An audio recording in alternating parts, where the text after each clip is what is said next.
And welcome back to Off the Rails Podcast with Travis and Mitch. the Style Boys. That's right. So we either impressed you on the first episode or you are crazy and have stumbled across our second episode and this is your first time with us. Or you have more work to do than one podcast and it automatically went to the next one and now you're trapped and there's nothing you can do about it. Or your family and you're stuck and you have no choice but to listen to this podcast. So we have some kind of followers. That's right. That's right. Don't forget there's going to be a code word, so we're testing you. And you don't know if it's – we might drop it 5 minutes in. You don't know. You know what the bad thing is I don't remember what the code word was from episode 1. I have no idea. I hope I don't repeat it for episode 2. That's not going to be good. Well, hey, buddy, what's going on? What's going on in your shop this week? What you working on right now? Man, I tell you what, it is – dude, it is crazy busy. Crazy busy. Not just like with a lot of different clients, but these jobs that we're doing. So here's kind of the deal where we're at is we're doing a full house for a lady that she's pretty close. She's in Montgomery, so that's closer than the rest of them. But anyway. So what is that for you? 20 minutes? 40. 40 minutes. Okay. 40 minutes. Check this out. So I got to be careful with details here. The guy who owns the first house. Okay, so what we have is we have a house and a house right behind that house. Okay, that's the situation. They're related to each other? Yeah. Okay. The parents live in the front house. The daughter and her husband live in the house directly in the backyard.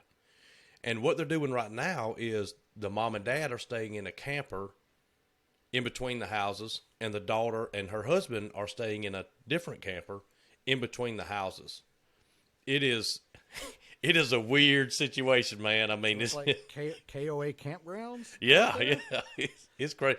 They put in a septic system just for the campers. And I mean, my hat's off to them, man. I'm not going to stay in my parents' or my parent-in-law's backyard. That is not going to happen. No. I love and I know my parents are listening because, they're loyal like that. And I love you, but no, we're not living in the same yard. We're not living in the back. It's unhealthy. Yeah. And especially, and see, this is where I got to be careful that I don't give too much away. But let's just say, especially this situation, it would be rather difficult. So anyway, we got done installing the boxes on the front house. Okay. And the reason I do that is think about what cabinets hold up. They hold up flooring, quarter round, crown, backsplash. Now, hold on. Now, when you say hold up flooring, some people are going to be confused because everybody knows floorings go underneath cabinets, so cabinets can't hold up flooring. Yeah, they're not literally. So clarify holding that it a little bit for the newbies. So it stalls the installation of flooring and quarter round, crown, granite, backsplash. I mean, you got stoves, built-in microwaves, built-in ovens. You have farm sinks, regular sinks, plumbing, dishwashers. So think about it. As busy as we are, I could sit back and say, hey, Mr. Builder, I'm going to make you wait another 3 or 4 days while we finish all these doors. Well, in 3 or 4 days, the flooring's down, the backsplash can be down, the granite's templated. So it's just something that we try to do. It cost us a little bit of money, a couple extra trips, but in the grand scheme of things, it keeps us in really good favor with the builders. They understand that sacrifice. Yeah, that's why I was asking you how far are you talking about, because that's a consideration when you're, especially from the business side of things, and you're trying to factor out how to monetize the situation the best way possible and work the most efficient way possible. That's, if you remember from the first episode, that's one of our big things is the efficiency That's right. of the job, the efficiency, of the entire workflow process. So this is one of the aspects that Mitch deals with that I don't deal with is the new construction thing. Things in new construction, if you're not aware, if you have never built a house, they have to go in certain orders. There's an order of operations to this thing, or you just have chaos, or you have what I call trades on top of trades. Yeah. And it's a nightmare. Because if you've never been to a construction site, you only have a lot of times you have a rough drive. Yep. You don't have a finished drive. You just got some kind of gravel path during the time of the year, which it's winter, so it's wet. And here's mud. It's all Yeah, mud. you got red clay in Alabama. You know, we got a little Yeah. bit of red clay up here. I don't know if you know that or not, but we got a little bit of red clay. So, and those of you who maybe somehow found us or in other parts of the world don't know what red clay is, it's slick as owl snot when it's wet. Like, Oh, yeah, it's terrible. Forget mud grips. I mean, you're not doing anything. Yeah, it doesn't matter. So things on a new construction site have to go in a particular order. You have trades stacked up on top of each other. You got people that can't get into a work site. You got people that can't get out of the work site. I superintended with for 4 months with a builder, you know, and you're there on site and you're trying to do stuff, and then you got the plumber going, "Hey man, I got to leave so that I can go pick up whatever," and then everybody's playing the car shuffle and the one little drive. You know, it's terrible. So this is one of the aspects of new construction that it's a definite consideration that, you know, if you're thinking about going this route, you need to understand the order of operations for building a house. That's right. And each builder probably does that differently. Okay, so if you have a new builder you've never worked for, communication is absolutely key. No matter what you're doing, plumber, electrician, whatever, you really need to communicate. The first few jobs, I was really anxious about going in and wondering who was there, and then I was like, why don't you just ask? Yeah. And so the builders, and now we all, like I said, we all know each other really good. And just happened last week, I said, well, I can come Wednesday and do this or that. And the builder's like, well, the tile guy is going to be there Wednesday. And he's going to be spread out into all the bathrooms and the backsplash. So think about that. I would have loaded up and driven an hour, let's say, to the job site to sit there all day. Yeah. You know, so communication with these guys is key. And not the more you do for them, but the more you try to look out for the builder, help him, say, hey man, we're all on the same team. The better this whole exactly. Yeah. The better this whole thing works. Yeah, because the tradesman that like I said, I know from the little short time that I did it, the tradesman that is just worried about getting his thing done and getting out is the tradesman that the builder is looking to replace. Yep. I've seen it. Yeah. I live it, man. These two builders that I use, they have, the people. You know the electrician, the plumbers, the painters, everything. Like, we all have running jokes now. And, if the painter dings a cabinet, he's like, hey, man, I dinged that cabinet. Let me know what I need to do, whatever. And it's like, dude, I got it, man. Don't worry. Because guess what? When this customer wanted a 50-inch wide linen in this nook in the bathroom, I tore your wall up getting it in. Yeah. So, let's talk about it.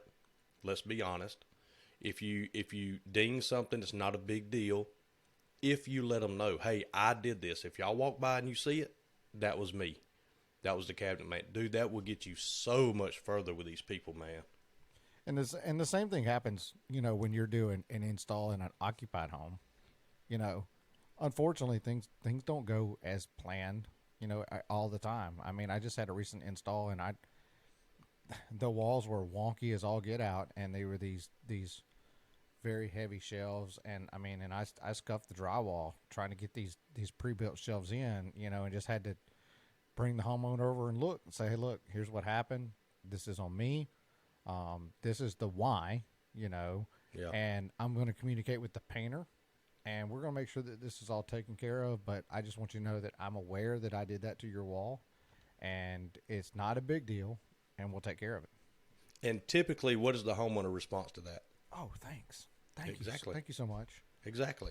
Yeah. And these people that come in and they damage something and they know they damaged it and they leave, everybody's wondering now, when we walk to the job site and we see this damaged piece or whatever it is, we're wondering who did that. And you see some guy walking by and it's like, I wonder if that's the guy that scuffed my cabinet, or, so, and matter of fact, something like that happened and I was livid. Sometimes you can tell what happened. And in this case, there was a perfectly geometrical orbit on the top rail of my kitchen cabinets. Obviously, from some random orbital grinder, sander, something. Like the pattern was too perfect. And so I asked one of the guys that worked for the builder. He's got 3 people on his, I guess payroll or whatever. I said, man, any idea what happened? He goes, oh, man, they tore that up, didn't they? And I said, yeah. Immediately, dude, called the granite guy. I'm still standing there. Hey, this looks like it could be, because I said it looks like a buffer. And Okay. he said, this looks like it could be a buffer on here. And the owner of the granite company said, we usually don't do that there. And that was it. Click. And I said, okay, dude. Like, I can tell this came from a machine, and the only machine that would be, it was about a ½ inch under the bottom of the granite on the top rail. Perfectly straight line going all the way down. Well, I'm like, didn't dude, say we never do that there. We don't usually. we don't That usually. means there's a possibility. So Jason called. He said, well, give me your guy's number that was here. And he called him and said, hey, what happened? And the guy goes, oh, man, you know what? I forgot to tell you. Yes, that was me. Immediately, I was okay with it. Right. You know what I'm saying? Because Right. at the end of the deal, a little masking tape with a spray gun, you're done. Just the fact I caught myself getting really mad because I said, oh, this is going to be one of those no ownership deals, and that's what had me mad. And I told the guy that worked there, I said, listen, I don't care if the cabinets I care, but it's not as bad when I know what happened. Right. But don't sit and play dumb, man. Don't do that. We're all in here trying to make a living, trying to do what we need to do. Don't be like this. Well, it's like a lot of things in life. I mean, at the end of the day, regardless of what happened, you got to fix it. It's You gotta got to be fix it. fixed. But there's also a question of, because I ask my finishers all the time. So kind of a breakdown of business and how it's a little different. Mitch does his own finishing. 95% of the stuff that I build, I don't finish. Like we have a third party finisher that comes in and does the finishing. But a lot of times I like to follow up with them and say, hey, is there anything I could have done better? Is there anything I did that caused you heartache or grief on this so that I don't do it again? So when you see something like that that's happened at your job site, you're like, the question is I need to know how this happened, because I want to know if I had any fault in it. Is there anything that I did to cause this, so that I don't repeat this again? I don't want to see this at the next house, and I don't want to have to fix this issue again if it's something that did fall on me, and somehow I created this scenario where now this cabinet is messed up. And again, at the end of the day, you got to fix it. Like, Yep. You're responsible for the paint job on that cabinet. The customer doesn't care what happened to it. I want it fixed. I mean, you can't go, well, the granite guys swirled it up, so you're going to have to see if the granite guys will come here and paint it. It's just not the way it works. But in trying to do better, be more efficient, and to produce a better product, you want to understand the why of what, or the how that created this issue.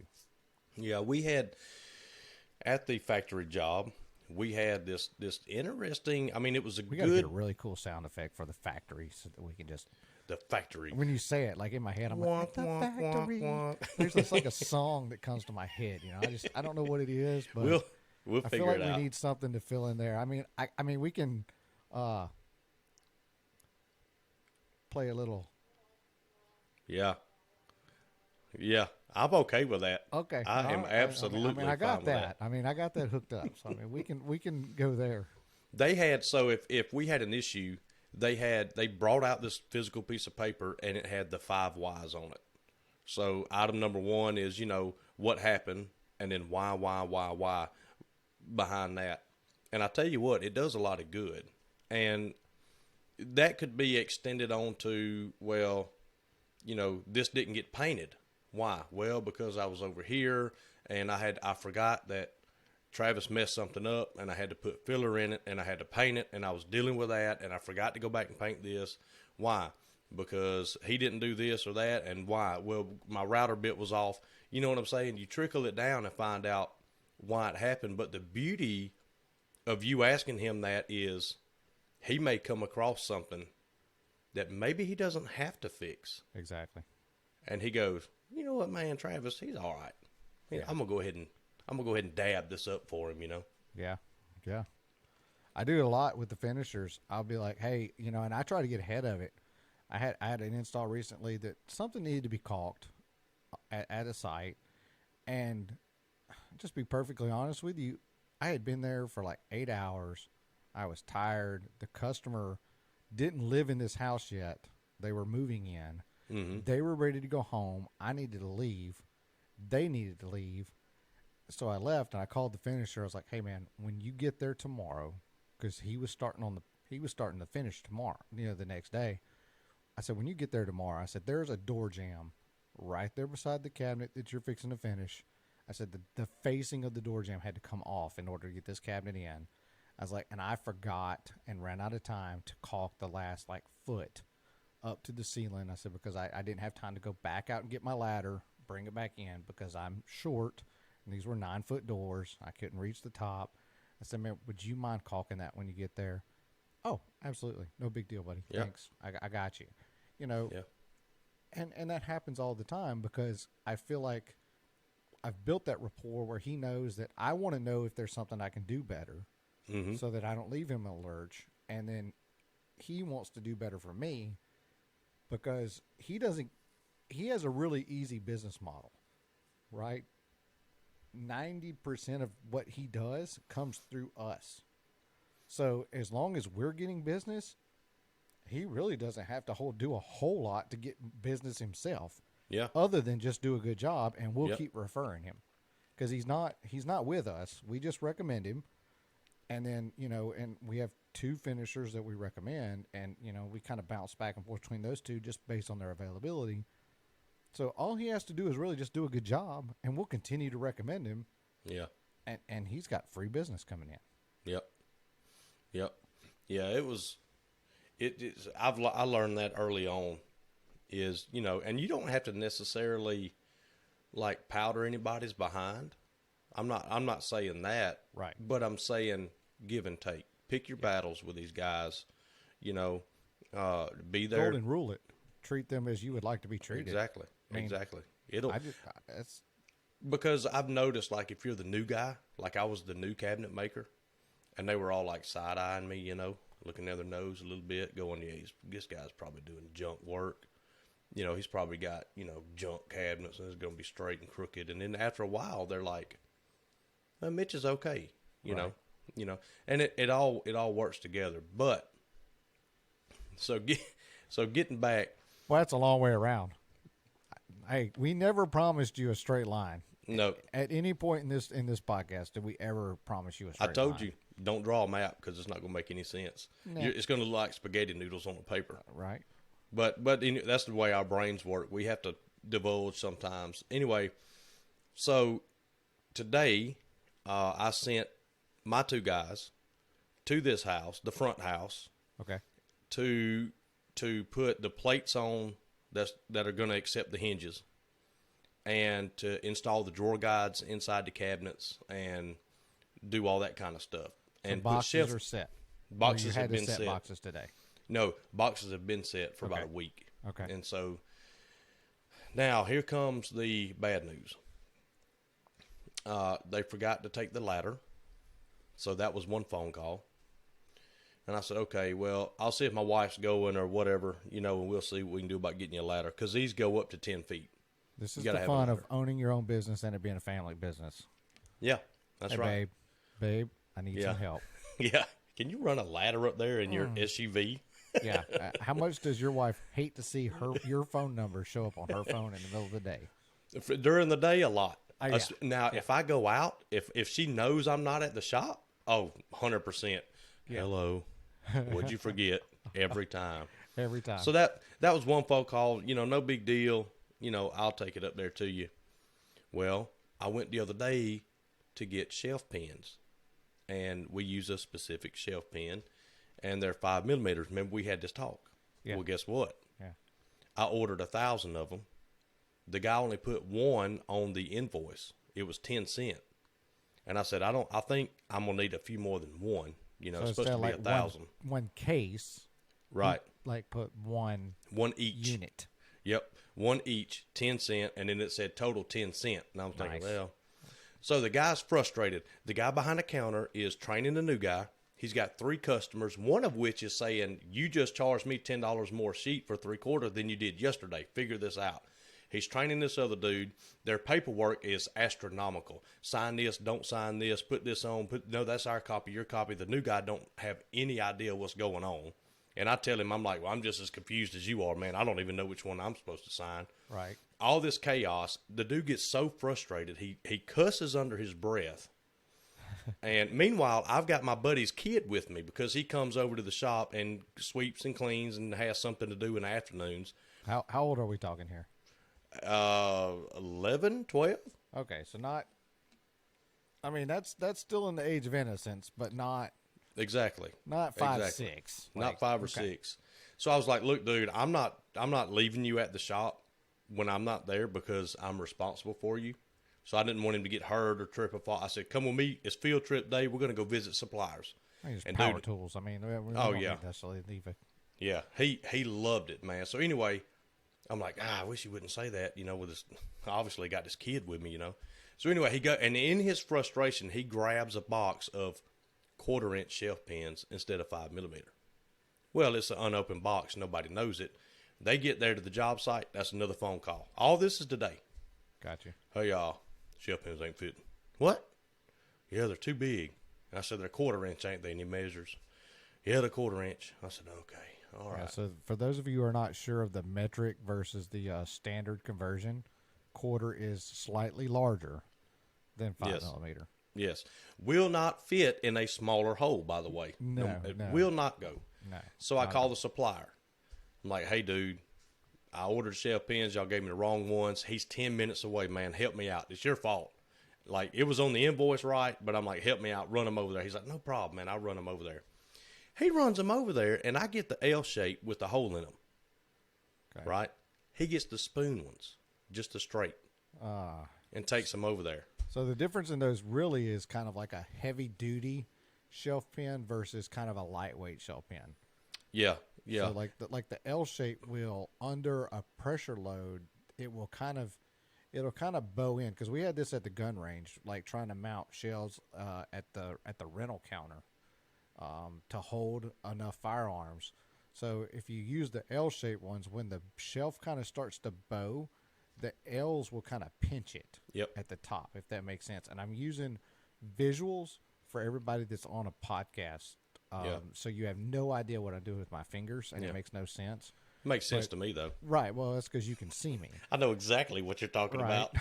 but the L shapes will pinch in. So for those of you, if you've got a shelf at home, and it's constantly falling out because you got a little bit more of a load on it than the shelf will handle, and you've got like just these flat, they're kind of round on the ends, and then they're kind of flattened. That's what he's referring to as the spoon ones.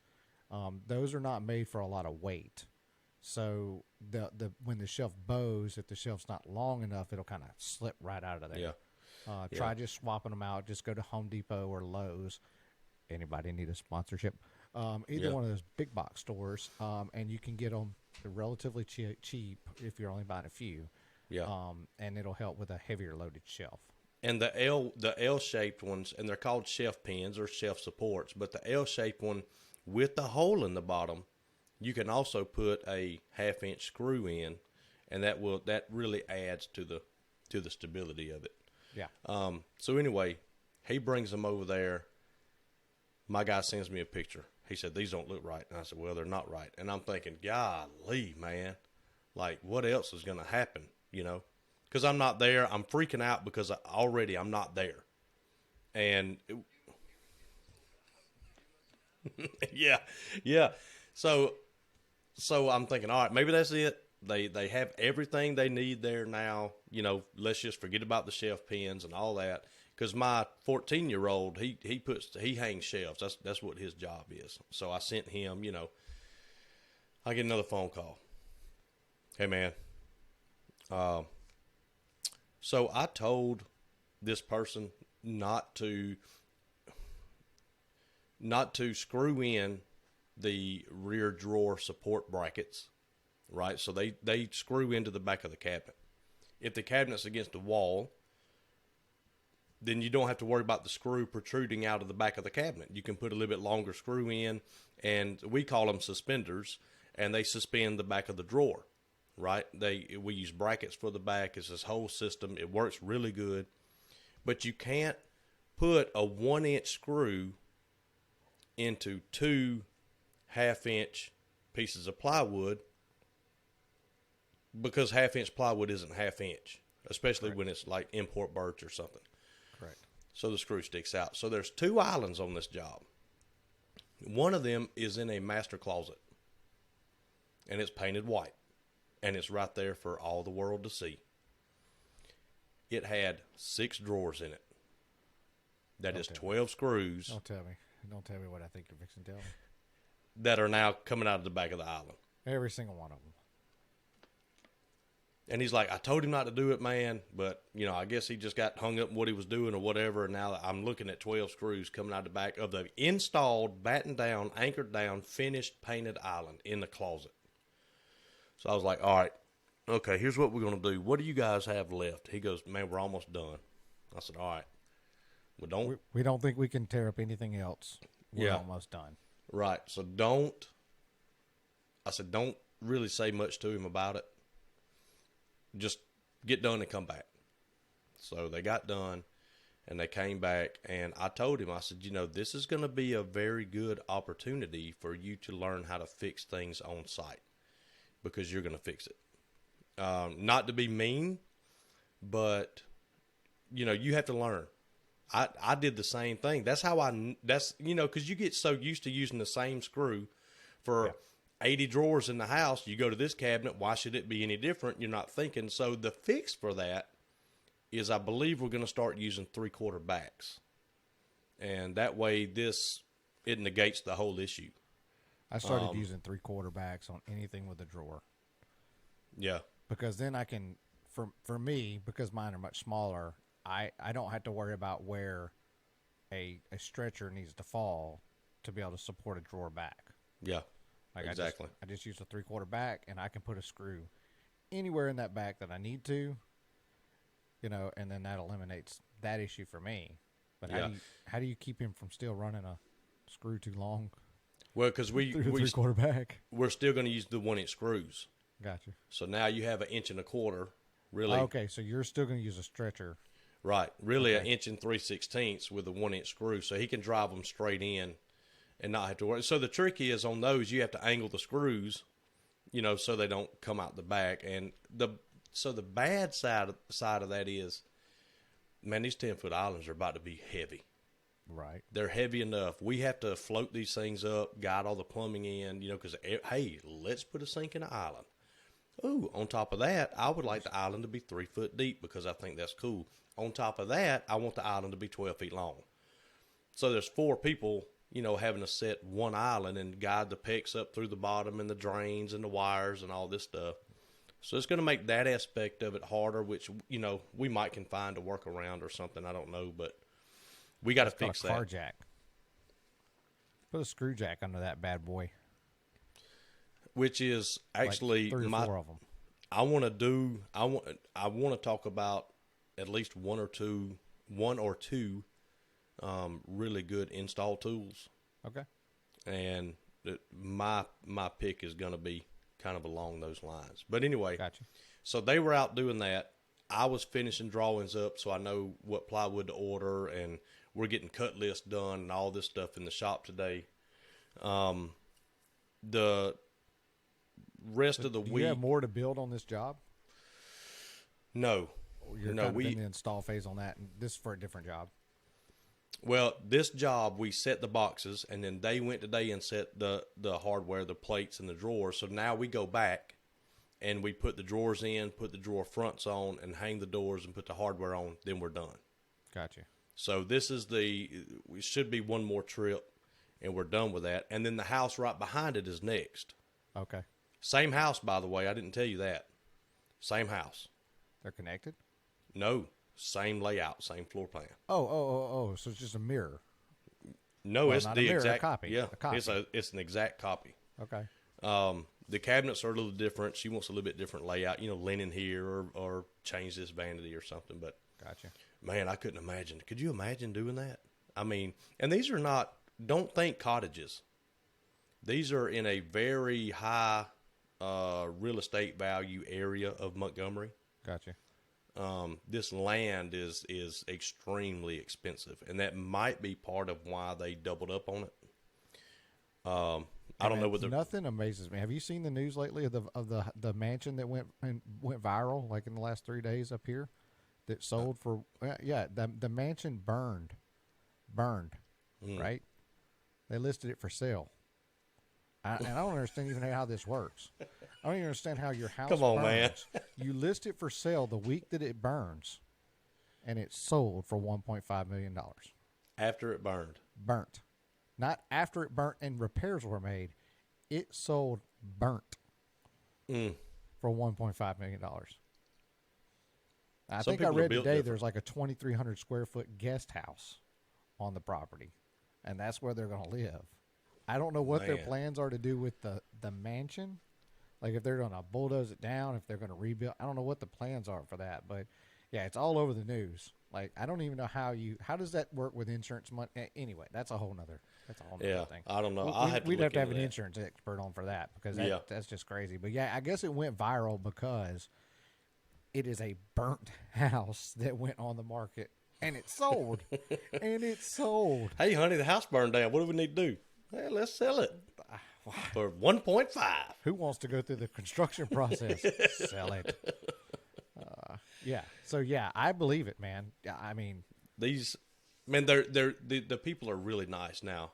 I mean, they're super easy to get along with. They're really nice. The wallpaper in the half bath is like a 1970s high on acid. We're hallucinating mushrooms and fluorescent flowers and kind of stuff. Wallpaper's coming back, man. I don't get it. I've seen it. I've seen it on a couple of houses now. It is. And we had a house up here recently. They installed some wallpaper. I kid you. I need to send you a picture of it. It is Benjamin Franklin. It is Benjamin Franklin's face. You're not going to believe this. Blowing a bubblegum bubble. Stop. Repeat pattern. It's just Benjamin Franklin with a pink bubblegum bubble being blown. My goodness, man. It's so ugly that it's cool. I wonder what those people are like to live with. I don't know. I want to have a conversation with them. Yeah. I'd love to know what is going through their mind if you're willing to put Benjamin Franklin on your walls. Man, the stuff you see, huh? Some of these designers, man, like they've got they're these artistic. I'm just not that artistic. Like I can't follow it. And bless them, we need them because I need them. I depend on them all the time because I'm not that artistic. So I need their views. But wow, Benjamin Franklin blowing bubble gum. So yeah, I mean wallpaper's coming back, and whatever you tell me that somebody has decided to put on it, I'm buying now. Yeah, like you don't. It's not a hard sell. The rest of the week we were painting doors and building drawers and putting drawer guides on and getting brackets ready and all that kind of stuff. But man, I tell you what, it is so exciting because we just hired, like I said, the second person. Yeah. And to walk out, because I'm only 5 years into this. I mean, I haven't been doing this 30 years. But to walk out of this modest, tiny shop, on the grand scheme of things, it's a small shop. And see a guy down front knocking it out and the guy in the paint shop killing it, and I've got the next set of drawings done, my mind just goes, there's no telling what we can do this year, And, so he's starting to pan out, huh? Your new guy. Yeah, I think he's going to do really good. Good. He got a truck. He bought a truck last. He came rolling up this morning, man, in a '94 Chevrolet. And this guy's from Seattle. Okay, so he is not of us. You know what I'm saying? Okay. Has no idea about. He means good old boy. Yeah, he has no idea about Southern culture. Don't know what a tater gun is. I Oh mean, boy. had never really shot guns or done anything like that. And man, he came rolling up this morning, and I'm not making this up. The hood is a different color. The fenders are a different color. The driver's door would not shut at all. This thing has been wrapped around a tree. Okay, the front of the bed is crammed into the back of the cab. It's folded the back of the cab in. The thing looks like a V. So something a buddy of ours, I won't mention him, Zero Vertex, would have drove in high school. Yeah, exactly. Okay. Exactly. Right. Okay. And I don't want to say his name, Zero Vertex, but you would have drove that in high school for sure. He was so proud of this thing, man. He's like, and I said, what? I said, how many cars do you have? He's like, well, we just have the Prius and the little Kia, but he's remodeling his house, and he's like, man, I've got to buy all this stuff, for. I'm questioning his decisions when his first car is a Prius anyway. Yeah. I told him, I said, you can't drive that. You got to get a truck. We have had fun with this guy now. So we were out there looking at it today, and he goes, look, it's got mud grips on the back. Of course, it's 2-wheel drive. He's like, look, it's got mud grips, and I said, yeah, but your door won't shut. And so I went over street and tires on the front. street tires on the front. You know it. And so his door jamb was all beat in with a hammer.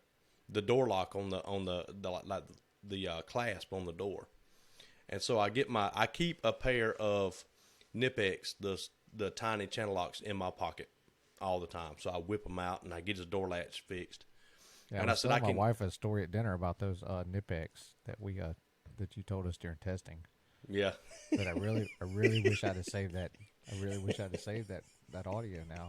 You're I'll tell it again. I'll tell it. I'm not scared. So yeah, I got a love-hate with him now. But anyway, I fixed his, somebody had obviously beat this thing with a hammer trying to get the door to shut. So you have to, and of course this is Chevrolet, so the door pins are worn out. So you pick the door up 6 inches, and you got to go in with a pair of pliers and open the door latch in the door, slam it, and then he's like, okay, I'm just not going to use this door. Because it came open on him this morning on the way to work. He came around the turn, and the door slammed. He just got the truck last night. Does it have seat belts? Yeah, but, Encourage him to use one or a ratchet strap, whichever one he feels like is going to work the best. So the middle of the frame is almost dragging the ground. The back is totally, and the whole bed is shifted to the passenger side about a good 3 inches. Like it's all. Please tell me somebody donated this to him. He didn't pay money for this, did he? No, yeah, he bought it $900. What? Well, I mean, it's a Chevy, so that automatically means he paid $800 more than he should have. Yeah, and he's like, it's got a brand new transmission in it, 375,000 miles, and I said, well, okay, all right. But anyway, he's we told him down here. Yeah, we told him. We said down here, when he first started, we said there's a dip culture down here. You have to dip smokeless tobacco. I mean, that's just part of it. And he's like, well, I don't think my wife had to move. That's why I moved north. He's like, I don't think my wife's going to let me do that. And I said, look, if you show up at a job site and you don't have a can of snuff in your back pocket, nobody's going to believe you. They're going to make fun of you. He literally bought a can of Copenhagen and carries it, and it is unopened. He carries it in his back pocket to every install. Wait a second. I have to tell you that I know that you didn't do it with this purpose, but this may be the most ingenious thing that you have ever done in your life. You now have a spare can of dip, no matter where you go. Well, it's Copenhagen mint, so I mean, if I change his brand, get him to change the brand, but after that, I should do that. You have a spare can, no matter. you get to a job, oh crap, I ran out. Hey, bro, I got a spare. That one open. It's going to go stale. You don't want to pop that open and somebody see the expiration date on that bad boy. Yeah, man, they're going to check you down here. They'll check you in the south. I'm telling you, secretly, I don't think you realize what the ingeniousness of what you have. I don't think that's an actual word. Is that ingenious? Yeah, we just made it. Yeah, it'll work. Yeah. So yeah, he and obviously he knows it's a gag, or whatever. But just for laughs, man, he keeps that thing in his back pocket. He's also the one that sent all the screws to the back of the island. So give and take. Right.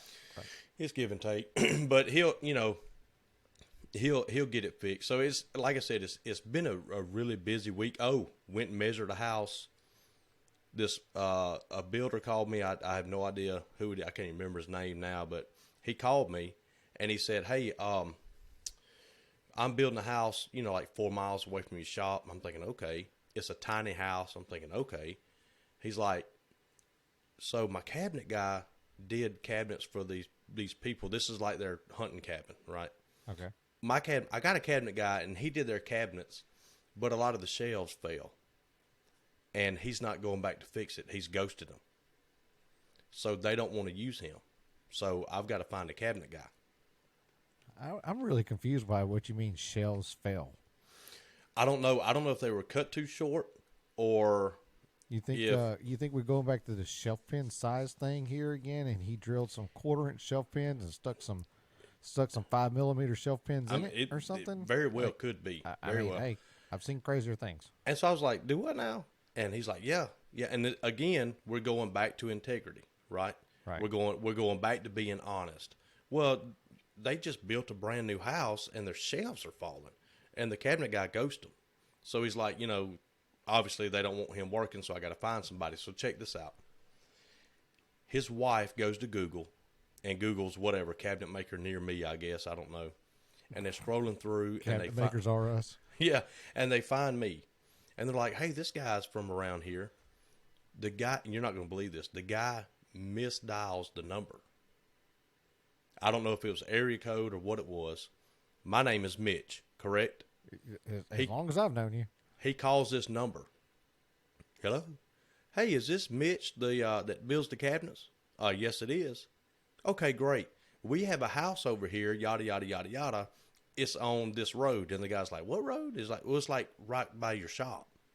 And he's like, "Dude, I'm in Southern Florida." What?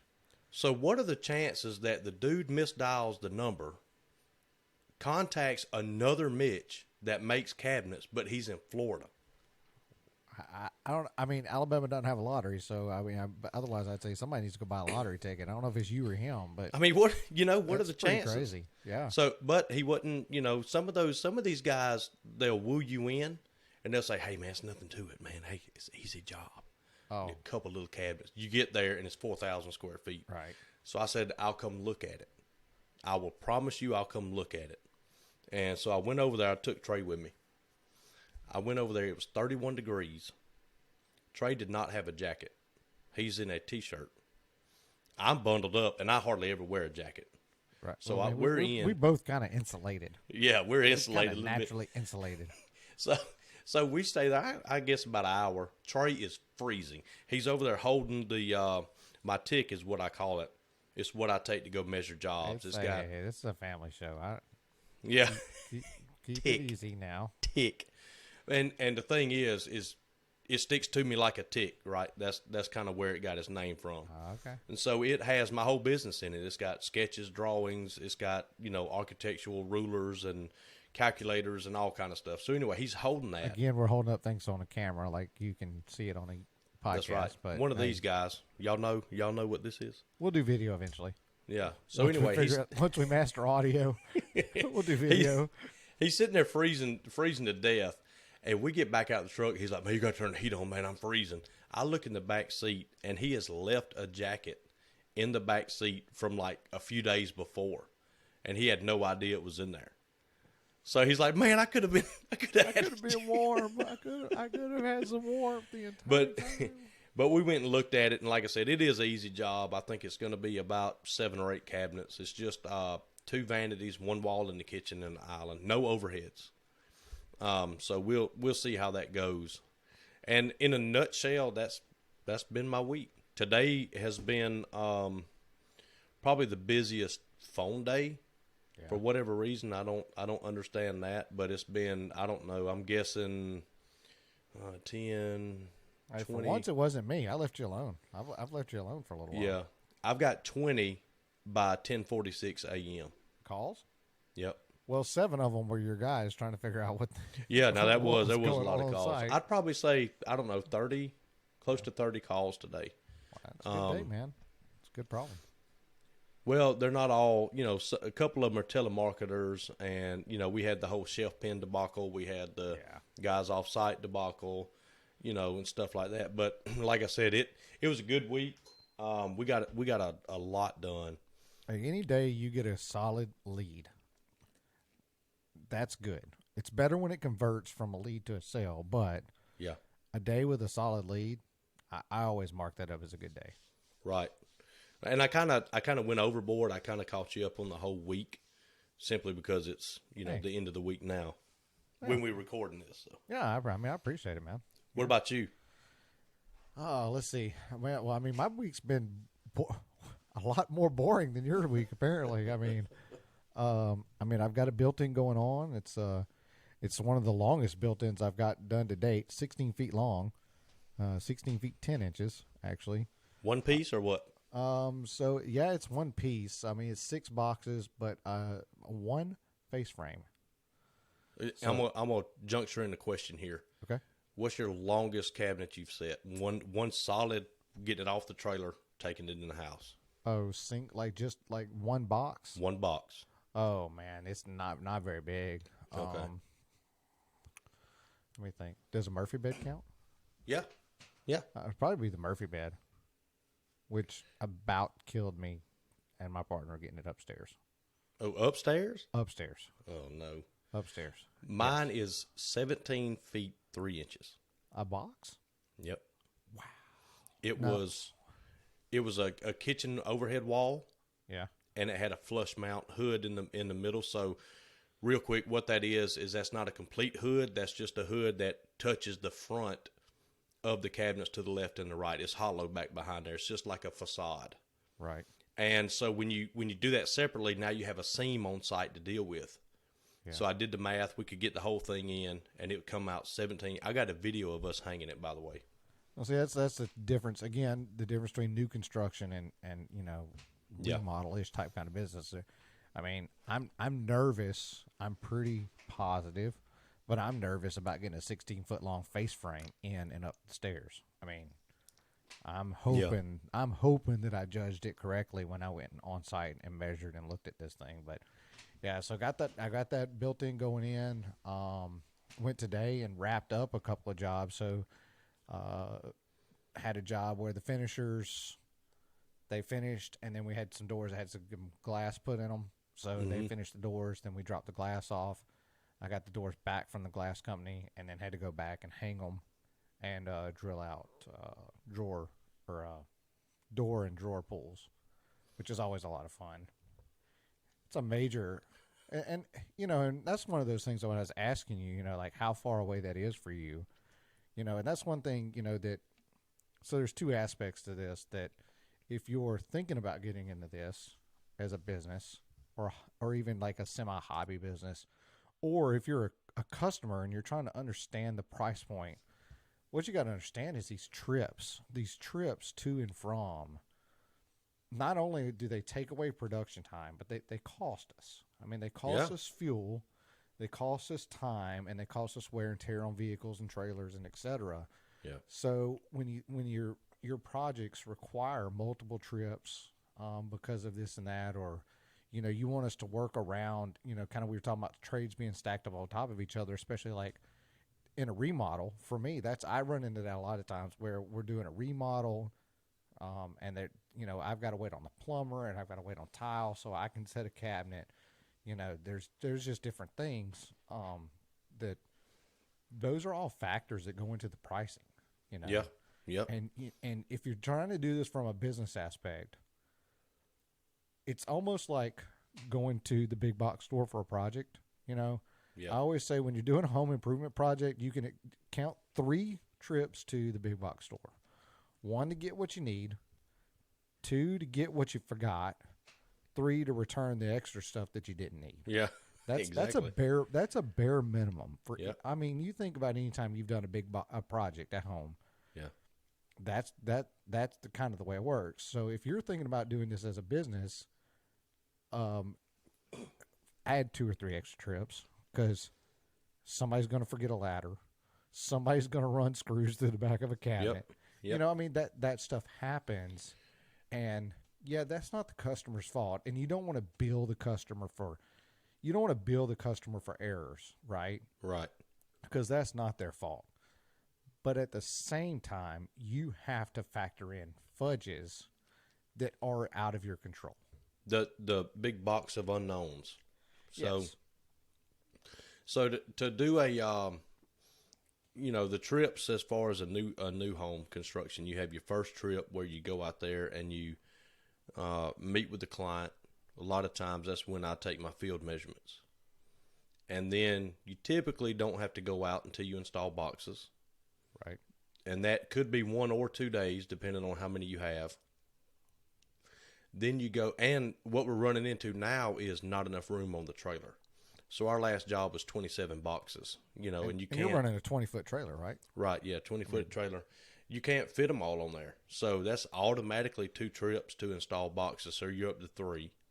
And then you have to go back and hang doors and do hardware, trash pull out, scribe mold. I mean, there's all kind of stuff. So you're looking at 4 to 5 trips. If it's an hour away one way, that's 10 hours of driving. That's on your vehicle, coming out of your fuel mileage. You pay at the pump, all that kind of stuff. And that's just, it requires that. Yeah. That's not even anybody messing up. That's just what the job requires. All that has to be built into your pricing somehow. You can do it a trip charge, or what I do is I spend a lot of time calculating and saying, okay, if I go up X amount of foot, that covers my fuel. Right. And so when I bid the job out, I bid it at this dollar amount per foot, depending on how far away it is and stuff. So it works for me. Yeah. I mean, we just recently had to kind of really explore. We haven't done it yet, because I think, frankly, because we're too nice. But like looking at a radius of how far are we willing to travel to do a measurement for free. Yeah. I mean, now again, 95% of the time, if I show up at a house to do a measurement, we have a deposit in hand. Yeah. There's about 5% time that doesn't happen, and I don't know. I really fight with being charged or charging somebody for an estimate or charging somebody for a measurement, because I look at it from my standpoint and managing my home. And if I want a project, I'm probably maxed at doing the project. So to do extras like being charged for the measurement, now we would roll the measurement into, now as long as they moved forward with the project, we would roll that measurement fee, and we're talking like $150. We're not talking about anything crazy. Right. Yeah. And we're talking about like an hour, anything over an hour, like anything over an hour from my house, like from base. But we would roll that fee into the overall project, if they move forward. So you really wouldn't be out anything. But also, if I'm trying to do due diligence for my household, and I want 2 or 3 prices, and I'm not one of those. I'm not necessarily looking for the cheapest price. Like I more want to find the middle guy. Yeah. Like I don't want the cheapest guy, because I know what the cheapest guy is going to bring. The most expensive guy is probably going to bring a little bit more drama and unnecessariness that I need. And I feel like I'm just going to pay for stuff that I'm not actually going to get at. I really want the middle guy. And that's when I do pricing, that's really where I try to fall. I tell you what, a lot of the problem with the high guys is they're high because they're cocky and they think they have all the work in the world, and they don't care whether or not you get the job. I am totally anti pricing myself out of a job. Okay. Some guys would be like, man, I didn't want to build this table. I just put a number on it and they took it. Now I got to do it. You're ripping them off. Don't do that. Just tell them you don't want to do it. I mean, they don't know you. They don't know how busy you are or what all you have going on. Well, and karma's rough. I've done that. I did that once or twice when I first started the remodel thing, with like a couple of small projects they weren't really in my wheelhouse, and I kind of threw a number out there. And I don't want to say that I overbid it. Like I wasn't trying to price myself out of it necessarily. Right. Yeah. But I really wasn't sure of it either. So exactly. I kind of threw a high number to what I thought was protecting myself. Yep. Mm-hmm. And that also come back to bite me. Oddly Well, enough, I mean, it wasn't.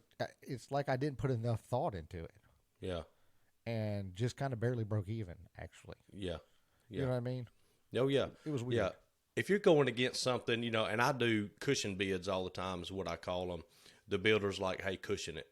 And what that's code word for, man, let's soft close everything. Let's really doll it up. Let's put the highest CFM fan they can. I mean, just throw everything at it. Yeah. If it's too high, we'll shave some off. So, but I'm talking strictly about the guys who just don't want to do it. Yeah.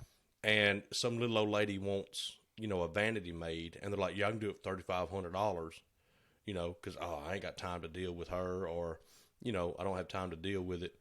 And I'm anti that. If you don't want to do it, just tell them you don't want to do it. Yeah. Again, integrity, honesty, right? The stuff that we talk about and we're going to talk about all the time. Because it comes back to haunt you. It really does. Yeah, it does. I mean, it can. I mean, and I don't feel like I've ever done anything that was an out and out lie, or where I out and out violated my integrity. But it also goes the same way with like the buddy pricing. Oh, or I'm doing the favor. Yeah. That pricing it never fails. That those are the nightmare jobs. Yep. That come back and will bite you. Just let your price be your price. Yep. Don't give a buddy price. Don't give a rip-off price. Just be your price. And I see it all the time on social media, and it drives me bonkers in these groups that we're in, where somebody will post a picture and say, hey, guys, what do you think I should charge for this? I have no clue. I have no clue what your overhead is. I have no clue what you need to make in a job. I have no clue what your experience level or what the industry expectation is for your area. Like, set your price. I mean, I would tell people, especially on the handyman side, like on that side of things, I tell guys all the time on there. I was like, what do you need to make in a day? What do you need to make a day to cover your expenses and to put money in your pocket? Mm-hmm. Whatever that is, start with that. Yeah. So if you're at $500 a day, this is going to take me 3 days. That's $1,500. That's easy math. I can do that. Yep. You do $1,500, and then you figure out your materials. You go on the big box store. You put stuff in your cart that you think you're going to need. You go down it. I mean, while you're trying to figure this thing out, and then at the end of the thing, when you think you've got everything you need, look at your cart total. Add another 20% to that because there's a bunch of stuff that you forgot. Yeah. Little piddly screws stuff. and glue and Yeah. That gives you a number. All right. Then you got to charge a little bit more for that because guess what? Now you got to go get it all. Yep. So don't forget your time and your travel time to go get it and to bring it back to the site. And don't do that for free, because if you did it for free, then the customer would have all that stuff at the site for you. Yep. Like, there's value in you going to get it, especially, again, like in that remodel type kind of handyman thing. But how in the world is somebody else supposed to tell you on Facebook by looking at a picture what you should charge for something? Yeah, with no details. And the only reason they do that is, I think, is to just try to get a whim. I mean, because I guarantee you my hourly rate that this shop has to make is different than a 10-man, 15-man shop. It's different than a shop that was right next door to you. Exactly. Because you bought your building at a certain price. You've got machinery that you've spent X number of dollars on. You've got certain number of employees. Like, it doesn't matter. Like, your geographic location itself is not enough. There's so many factors. Yep. That go into what you need to make. And if you're making cabinetry, custom cabinetry, you have no business going on there saying, what would you guys charge for this? Yeah. Like, we're past that point, buddy. Yes. You've got the job, you're bidding the job, and you want to know where everybody else is on it. Yeah. No. I learned the hard way, man. I was dirt cheap because the guy, Sensei, had been retired for 5 or 6 years. He was just in here doing odd and end stuff when I bought the shop. Well, I said, where were you at on pricing? He said, I was at here. I bid a job at that price. Guess what? Didn't get it. He's 5 years behind. Yep. Found out later through the trim guy, because that's a mutual person. He said, you know why you didn't get that job? I said, no, why? You were too low. I said, what? She said, yeah. He said, yeah. She was talking about, man, he's going to be bringing OSB cabinets, and they're going to be, I mean, there's no way you can build this for that price and everything. And I said, okay. Right. Last time that happened, Well, you know, that's what I just said. Nobody wants, if you're smart, you don't want the cheapest guy. no, The cheapest guy is going to come with headaches and problems. If you've been through any kind of bidding process, or you've done any type of thing like this before as a consumer, you know that the cheapest guy comes with headaches. Oh yeah. I mean, And he's going to ghost you when the paint's peeling off in, 3 months. That's the guy that takes, I need a deposit, and you never see him again. Exactly. It's crazy how people do that. I mean, it's like, do you not care anything about your name, your reputation, or anything? And it kills those of us that, like, I charge a deposit, but I charge a deposit because in my mind and in my world, that keeps us both in the project. I have your money. I've now entered into a contract. Into a contract with you because we have exchanged money. I don't care what a piece of paper says before we've exchanged money, because that's just kind of stuff that we've said.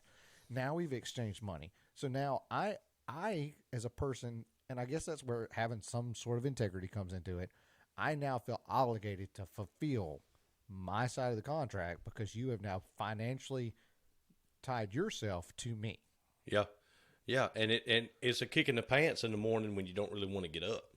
And you're like, man, I got, this guy's money in the bank. Right. I need to go get it. And funny enough, one of my main builders, I quoted a job for him. I had no idea who he was. He didn't know who I was. And it was a huge job. I think my quote was in the 50s, almost 60 grand for cabinetry in this house. Down here, That's big. Down here, That's big in a big. lot of places. That's big.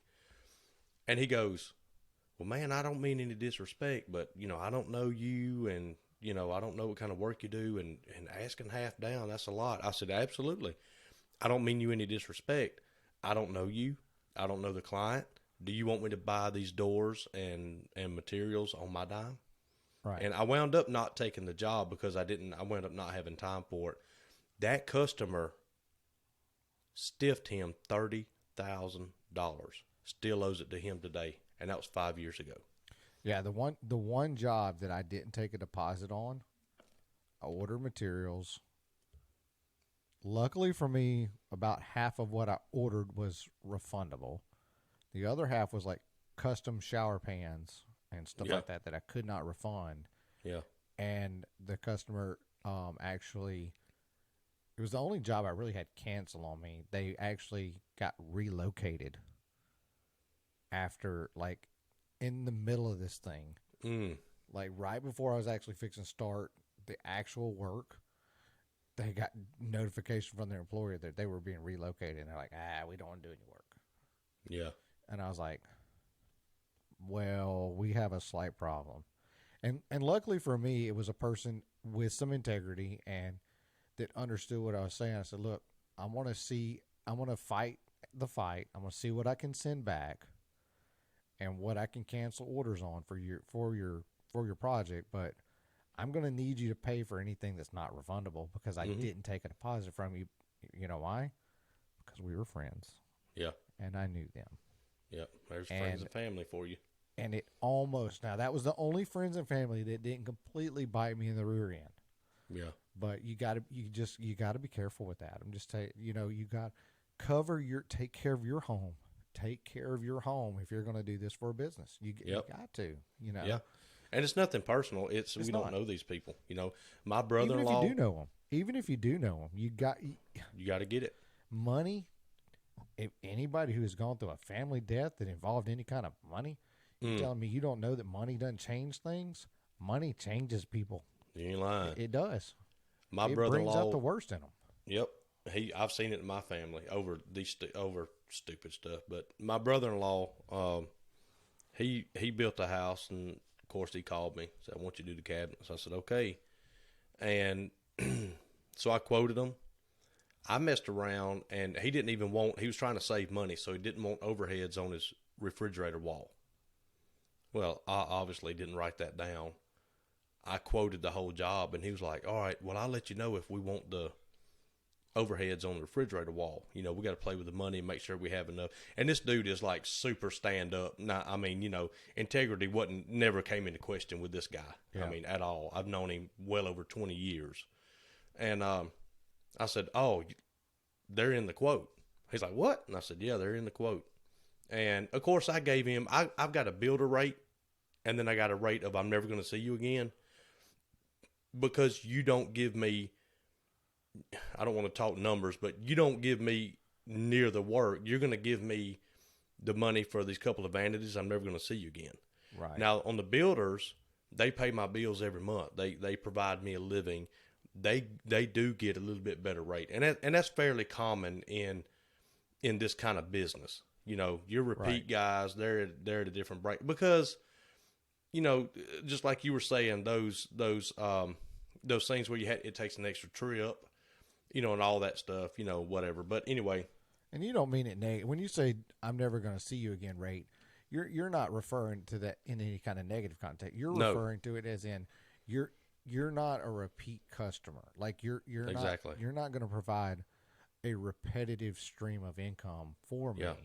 So I can't discount your rate, because I'm not going to be able to grab it from you a little chunk along the way for you to sustain my income. I got to kind of get what I need from you now. Yeah. And it's a fair rate. It's not an unfair rate. Exactly. It's I think it comes out to like $10 more a foot. It's nothing. We're not talking crazy money. But another reason of that is, during the whole COVID thing and all that stuff, materials went up, and I was like, crap, man. If like I'm watching shingle prices and 2x4 prices, and how are we going to stay in business? And my builders, they were just like, golly, man, everything's up, everything, this is up, that's up, but they stayed busy. And I found out all of his subcontractors, we all did the same thing. Because I told him, I was like, look, dude, I'm hanging on to these prices by a thread, man. Like, my profit margin has dipped. Well, Mitch, that's stupid. Why don't you need to go up like everybody else. Okay, fine. But there's a point to where they're not going to pay it. There's a point to where, okay, we can't afford you. Sorry about that, Mitch. We'll catch you on the next one. Well, guess what? After about 3 or 4 of those next ones, you're twiddling thumbs. Yeah. So it's. But the problem is, if you're building a house in that income in that time, and you already know that the cost of your house is going to be 10% more than it was last year. Yeah. Then you're already expecting to pay 10% more for your cabinets. You're expecting to pay 10% more for the components inside of that home, as well as the overall price of the home. Right. So you can't cut your nose to spite your face, though. No, guy right down the street got his plans appraised December 2019. Broke ground on the house. April, May of 2020, things started to spike up. Yep. His framing package was $40,000 more than it was. The problem is the appraisal is still the appraisal. He can't go to the bank and say, my materials went up, and they're like, we don't care. Your home value is still your home value. Good luck. Right? And so in a situation like that, you have to kind of be mindful that without the builders, you're sitting at home not doing anything. So, yeah, you could just, and I've watched a guy fire his siding guy. Yeah. The siding guy came in and said, well, I got to go up on this house. He said, why? Well, I mean, everything's up. Everything's more expensive. You seen the price? He goes, dude, you don't buy anything. You're labor only. Well, then, yeah. If you're labor Boom. only, then. Escorted him right off the property. Yeah. That guy right there just lost his living because of greed. He was trying to be greedy. Now, we did eventually go up a little bit. I talked to the builders, and I said, hey, I can't do it anymore, man. I'm getting to where I'm starting to get worried about coming out ahead on this, And they were like, okay. So we all had an understanding. And come to find out, he said, everybody kind of pulled in and took a little bit off of their quote. Next thing you know, it was $10,000, $15,000 cheaper to build his house, and the customer went through with it. Yeah. The customer said, that number I can do. Well, dude, I still made money on the job. Right. I may not have made my perfect, profit margin, but I still made a living. Right. Through all of 2020, 2021, 2022, we did that. And Well, and those are super unfamiliar times, and right. I don't think anybody really knew 100% of what to do. Yep. I mean, it was. Yeah, I mean, yeah, you couldn't maintain. A lot of people couldn't maintain. Let's just use easy math because I'm not very smart. I mean, you may not could have maintained a 10% profit margin through the entire time, because at that time it's like, man, I just need a profit. Like, Yeah. I need yeah. some profit because I don't know what's happening. Like, the world is just upside down. Yeah. It, And I get it. we were trying not to panic. Like, Yeah. I could see a little bit of panic in the builder's eyes, and they're like, man, I don't know. And I said, well, what happens if all the money goes up and they can't afford to build the house? He said, we all go home. Yeah. And he wasn't saying that to try to scare us down. He was saying Fact. that because it's the truth, Yeah. And I said, okay, well, I could make, let's throw numbers out. I could make $3,000, net profit off this job, or I could bump my prices up like everybody else, is trying to do, and I could make zero profit off this job. Yeah. And I'm not a mathematician, but $3,000 looks a lot better in the bank than $0.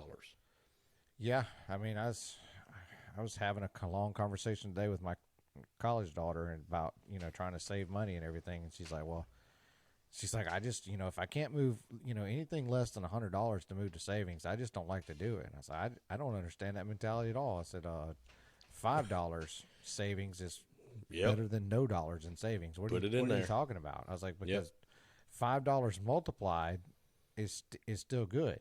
Mm-hmm. She's like, well, yeah, I guess, yeah, I guess you're right. And I'm like, I mean, I'm not the most financial savvy person in the world, but I mean that math checks. Yeah, and that siding guy, I don't know what his problem was, but there are tradesmen out there that go, man, if I can't make 20 grand off his job, I ain't doing it.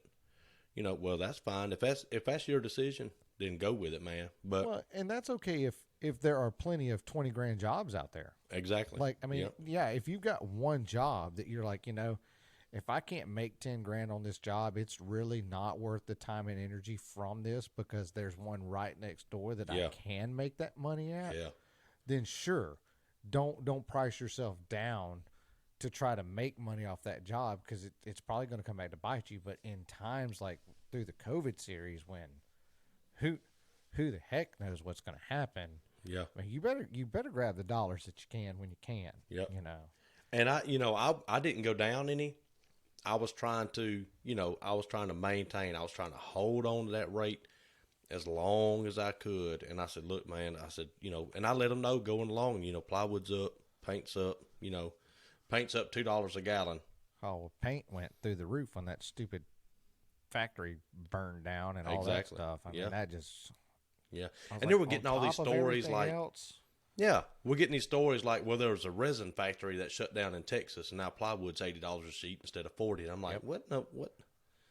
I don't know. Yeah, but so anyway, how do all these catastrophes keep happening? But yeah, I mean, that was pretty much when I did get to do something kind of cool today. So I'm working on a project for my wife's school.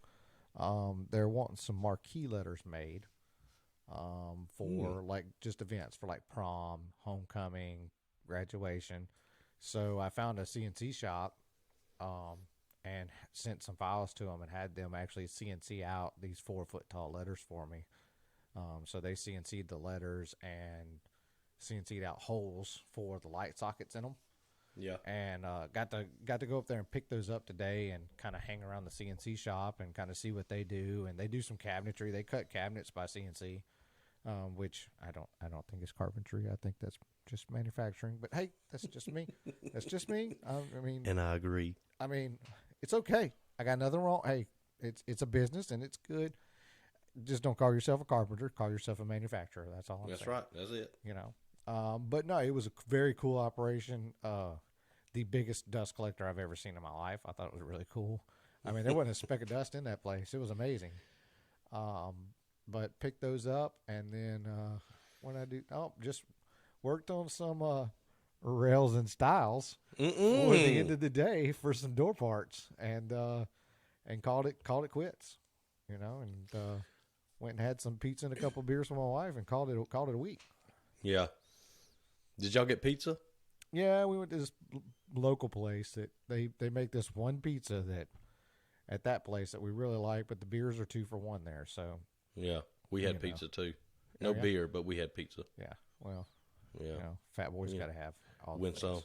Win some, you lose some. Got to Huh? have all the things. But it was Yeah, a good it's week, good productive week. Today was so fast though. I don't know about you, but oh yeah. today was a wicked. Just in the words of my friends from up north, it was just wicked fast. He was wicked fast. Yeah, but it was great. It was fun. I mean, it was a good week. Just get ready. Got a big install on Tuesday. Lots of shiplap, and get When is that going to be 16. over with? I've got mixed emotions about shiplap. It's a great way to, if you pull it, if especially in the remodel world, if you're pulling out stuff and you're going to have sheetrock repair and all that stuff anyway, throw some shiplap on it. Yeah. I hate it on like cabinetry. I'm not a fan. No, I don't do it on cabinetry, but like if we're pulling out some old stuff, and fireplaces are like on fire right now. That's probably not a good thing to say, but revamping fireplace mantles and the Yeah. surrounds. What's the sides? Like the mantle's the top part, right? The mantle's the whole thing. Is the whole thing the mantle? Like the whole facing and all? Yep. Like, so the whole facade of a fireplace is the mantle. Yep. Yep. See, I always thought it was just the box that you put your stockings on. I thought that was the mantle, but so the whole thing. It's the mantle without the vertical pieces. Okay, well, cool. But Yeah. so that's really popular now. Is like pulling those out and changing them out. So when you do that, you got some drywall and some stuff, and you're changing dimensions. So a lot of people are just shiplapping over that versus paying Well, drywall finishers to come in and fix it. I understand it as from a utilitarian Yeah. kind of, but I'm talking people that design complete and entire walls of their brand new home in shiplap. I'm just like, you're gonna hate that, man. You're I gonna just hate wonder it. how long it's gonna last. That's my only thing. Like, it doesn't bother me. I like the look of it. I just wonder how long, as a fad. I mean, when I get ready to sell my house in 5 That's or what 6 I'm talking years, about. are people gonna come and go, oh, look at all the shiplap. What you need to It do looks is like Magnolia, whatever that place is called. I'm not What you giving need full to do- credit till you sponsor us. yeah. What you need to do is what they did before we moved in our rental house. What's that? They made one wall in the bedroom shiplap, Yeah. but they made it shiplap with a Sharpie and a straight edge. I've seen that. They just put a straight edge up and ran a Sharpie down it. And it had me, we were in there for a week Oh, really? before I realized, I mean, like, they So did they're, a like, good job. rubbing the walls. Yeah. Yeah. I was like, I wonder what kind of joinery did they use? And I was like, wait a minute. You tricky guys. Guys, use a Sharpie. Hey, it's cheap though, Well, let's look at the list. So we're caught up on the week. Let's look at the list. We've got a couple of topics that we've been holding on to be able to talk about. There was one. I don't remember what it was. What? Most of these are yours. What do you want to talk about? I want to talk about because We're about an hour and 18 minutes in. so we got probably 3 more hours like left. Oh, three. That's pretty good. Just 3? Okay. Yeah, that's pretty good. We'll cut it I short thought we had tonight. 4. I want to talk about useful install tools. This Useful is install tools. this is big on the page. Okay. My one pick, and believe it or not, Sensei had no idea. And for those of you who don't know, Sensei is the man who I bought the shop from. He taught me, cabinetry and stuff. You couldn't ask for a better mentor, a better guy to learn from. But anyway, when are we going to have him? Are we going to be able to lock him down within the first couple of, first 6? I don't know. I brought it up, and he's like, "Well, I don't know if I want to be on the radio." That's what he said. No problem. We're not on the radio. We're on the internet. Dude, I can't wait. If he comes on, man, it's gonna be. We got to something jump else. the technical hurdle because it took us. My only fear is it took us almost an entire month to figure out how just to get the 2 of us.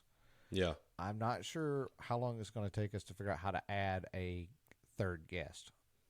Yeah, and I think he's got a laptop, you know, because his audio I'm not necessarily as concerned about, Yeah. you know, because he'll only probably be on for a few minutes or something. But anyway, he didn't know that these existed. And this kind of goes with anytime you need to lift something heavy, they are airbags, air wedges. I picked one up. I was listening to, I can't remember who it was, but somebody was working here, and they kind of held it up. We were in Lowe's or something, and they're like, "Hey, Mitch," and I looked at it. And I said, "What is that?" He said, "Man, it's an air wedge. You stick it up under the cabinet, pump it up a little bit, boom, it holds it." And Does I it said, look like a blood pressure cuff? "It looks like a blood pressure cuff. Yeah, it's got a square, you know, like 6x6 square pocket that's flat. Yep. You slide it under the cabinet, and you can just pump the bulb up on it. You know." You know what those are also super helpful for? So when I was in law enforcement, we would use them in lockout kits. So you wedge them in between a door and you pump them up, and then you can stick a rod in there and unlock the door. Yeah. Well, since legally, they had not for stealing a car or unauthorized entry. This is when you lock your own keys into your car. Don't catch a charge on our account. Yeah. Well, I heard. Where'd you see that at? Well, I was listening to this style podcast. boys said all I got to do is pump this old blood pressure cuff up, and don't use a blood pressure cuff. No, cuff. It doesn't hold the pressure. No, like these things do. These things are made for more pressure than your standard. Wrap your arm around and see if you're about to die or not. Like that's not the same thing. We've all done the level on top, right? Well, this side needs to come up. You pick up on the cabinet, you use your toe, you kind of kick the wedge in, you set it down, you check too much, you got to pick it up, pull the wedge out. It's a bunch of jumping through hoops. And I discovered these things, and we were setting, I don't know, 8 or 10 foot vanity or something. And I said, "Wait a minute, I got that airbag." So I go get it, slide it up under there, and man, it was magical. Oh. You can adjust it so finely, you know, that you can hardly even see the bubble move. And then once you jack it up to where everything's level, you slide your wedges in where they're touching, you know, let the bag down, screw it to the wall, and go. If you install cabinetry and you don't have air wedges, get some. I'm writing this down. I'm actually writing this down. Some air wedges, because I've been looking at. Have you seen the Viking lifts? So they're describe them, because I don't know. I mean, so it's like basically like a little miniature car jack. Like, it's a lot. With the like little foot at the bottom. Yeah, it's got a little foot on it, and you just kind of ratchet it up. I've been looking at those. They're expensive. They're not cheap. I wonder how much like each click is. Like, can you raise it up a 32nd? That's a good question. Like, how fine of an adjustment can you get? I don't know. Yeah, I don't know. And so I've got several airbags now. Okay. Yeah, I've got 8 or 9 of them. So you can put one under all 4 corners. You know, whatever you need to do, and you can work them up. So in the fire department, we had airbags. They were air jacks. You know, and you would hook a SCBA tank, which is those you don't know, that's the air tank that's on the back of the firefighter. Self-contained breathing apparatus. Yes, and it does not have oxygen in it, people. Stop saying that. You don't want to be in a house fire with a tank of pure oxygen on your back. It is normal breathing air. You mean you might look like Jaws when somebody shoots it? Yeah. Don't walk into a burning house with an oxygen tank, you know. But anyway, we would use those. What's in them? Just air? Yeah. Just regular air. Regular air. Yep. We had this huge compressor. That, but oxygen would not be good. No, we have a huge compressor, because these things are the ones that we have now are 4,500 psi. So, you know, obviously a regular compressor can't do that. It's a 4-stage, I think, compressor that compresses the bottom. Anyway, we have a manifold so we made like this pool table kind of thing, and we would put a bowling ball on it. And we would blindfold a firefighter at each corner, and the operator was the only one that could see. So you had, you know, firefighter 1, 2, 3, and 4, and they had to get the bowling ball in a certain pocket. So they all had to work together to move the bowling ball up and down the table to get it in whatever area it needed. So that's, you know, we use that for picking cars up, wedging doors open, pushing dashes off the seat, you know, stuff like that. But anyway, the air wedges are by far one of the easiest, they're like 10, 15 bucks a piece, man, and they pay for themselves immediately. Yeah, I need to look at that because I end up on site a lot by myself, so Oh that's yeah, something that I could easily put on the floor. I could look at the level bubbles and kind of work. yep, I'm all bent over working up on the floor. Nobody can yep, see me again, but yeah, um, sometimes you just feel stupid, I mean, when you're acting these things out, like it helps you describe it. I know. I mean, but yeah, we have faces for radio, so we don't have video that we're going to produce yet. Yeah, But nobody can see my haircut. yeah, it is stylish. You are very pretty now. Yeah, I like it. I have not paid for a haircut in 20 years. I'm scared to go somewhere and pay somebody to get one. Well, you don't want to see my guy then. He'll put you in culture shock. Yeah. $50 bill. Well, it's $50 now to get your haircut. Well, I mean, by the time, yes, yes. I mean, last time. Well, I will say, last time I got a cheap haircut. Like, so I mean, having a military background, I still carry the high fade a lot of times. Like, I still, my buddy's like, are you re-enlisting? And Yeah. so I mean, I still carry that high fade a lot. But last time I went and got a kind of a budget haircut. Like, the lady's like, "What do you like?" And I was like, "Well, zero fade, skin up to the top and about finger length on top." She goes, "Okay." She goes, "Hold on just a second." She comes back about 5 minutes later, and the girl's got a friend with her, and she starts to give her instructions. And I was like, "Nah." I take the cape off, and I was like, "No, we're not playing beauty school dropout today. I'm out of here." So yeah, I don't. I don't do the budget haircuts anymore because I'm super, and I thank you, United States Marine Corps, but I'm super particular about my fade. So, like, if I think there's the slightest hint that it's not going to go well, I'm out. Yeah. Well, I mean, I'll run. we all have our Yeah. little quirks. That's really not a bad one though, to want your hair to look good. Right. I mean, I don't know why I'm so worried about it because 95% of my life I got a hat on. Yeah. I mean, I mean, I got to send you a hat. I need a cat scratch hat. I'll send Yeah. you. I'll send you a Bill's hat. We'll do a hat swap. Okay. Now, full disclosure, I will not wear it. I know that. I mean, I gave one of my best buddies a hat here, and he's like, "Why'd you give me this?" Like, it's a super cool. It's a super cool. Like, it's black and it's got a tan leather patch, and it's got the Tennessee TriStar in the middle of it. Yeah. And he's like, "Why'd you give me this hat?" And I was like, "Well, I just, welcome to Tennessee. I thought you'd like it." He's like, "I don't wear hats." I was like, "Well, I mean, feel free to give it back because I really like it." I will hang it. I'll hang it now for a display, but Well, there you go. I had to wear one 14 years and a lint-free jumpsuit and a lint-free hat and safety glasses. And I'm just, Is that why you won't wear safety glasses in the shop? yeah, which my safety glasses, I found them through a guy who worked for the state. Yeah. I saw him in because state workers, a lot of times they keep their hard hat and safety glasses on when they go in a gas station. Gotcha. And I was like, "Where'd you get those glasses?" And he told me, and I wore them, and they weren't bad. I need to get. We've got some. We just don't ever wear them. I had this old school pair of safety glasses that I got from Duluth. And the only reason I got them, they had like the side shields on them. Yeah, Like, I'm talking about like 70s, like tortoise shell looking. And the only reason I got them was because they were so goofy looking that I thought they were cool. And I would wear them just for the comments. And they got so scratched up that I couldn't, like, they were a hazard. They were so scratched. What are the ones that Jamie wore on MythBusters? They had like a screen. They were like a screen. Ooh, I have no idea. I don't remember those. You have to look those up. I will. I've always wanted some of those.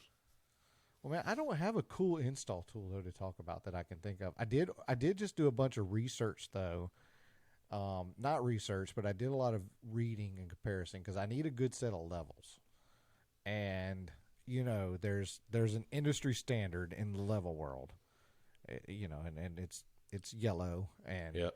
it's the Stabila, Yes. or Stabila, or as I'm not even sure how my father-in-law would say it. He'd say, "Hand me that level." I don't think he'd use the brand name of it. But they're expensive. Yeah, they are. I mean, now they're worth it. I will say they're worth it. I believe that. But I did a lot of reading and everything. But I bought a set of the Milwaukee Red Sticks, which review almost just as well as the Stabilas. Mm-hmm. They were like $100 cheaper for the same set. Like I can't remember what the set was. Like 4 foot, 3 foot, a 2 foot, and a torpedo. I think it's 4 levels total. Like when you compared them head to head, but that was $100 difference in a used, certified used set of Stabilas. Yeah. Right. So I'm very anxious for them to come in. I had to order them, but they reviewed very well. Like the biggest difference in the review was like their weight, and it was kind of a weird test. But like if you were like walking, you remember the cartoons where like a guy's walking and he hits like the doorway and it spins him over or something. Like it was kind of that test. Like they were suspending a level across two things and then hanging weight off the center of it to simulate somebody like walking with it that way and running into something. Yeah. And it couldn't handle the weight that a Stabila would. But here was what was weird. In all of the tests, they would measure and it had a certain degree of flex, downwards toward the weight, right? Yeah. They would flip it over, hang the right amount of weight, the same amount of weight that caused it to flex on it, and it would go back true. Completely true. On the Milwaukee or the Stabila? On the Milwaukees. Yeah. Okay. Yeah, on the Milwaukee test, it would go back to true, hanging the same weight off of it in reverse. And I was like, that makes sense. Like logically in my head, I was like, well, of course, if you hang weight on it and it bends it one way, flip it over, hang the same weight on it, it's going to hang it back. But when you think about the reality of that actually working with something like precise, like level, you're like, right. There's no way it's going to bring it back to the same. But in the test, it did. So I'm pretty excited for those to arrive. I think I got my notification today that they shipped. So they'll be there in 10 minutes. Well, you should probably go down to the front door now. It's not from the Smiley Face Company. It's from the Orange Box store. Oh, okay. So, all right. That process is not as it's weird. I ordered a saw from them the other week, and instead of selling me the one that was in the store 5 minutes away from me, I just wanted to go pick it up. I just wanted to like call and then bring it out to the truck for me. When the order goes through, it says we'll notify you when it ships. I was like, what is it? What? I called and they have one in stock. Why would you sell me one that's not here? Why would you ship me one from wherever and I got to wait like 5 more days for it? That is weird. It was weird. There's some kind of algorithm that decides that. It didn't make any sense to me.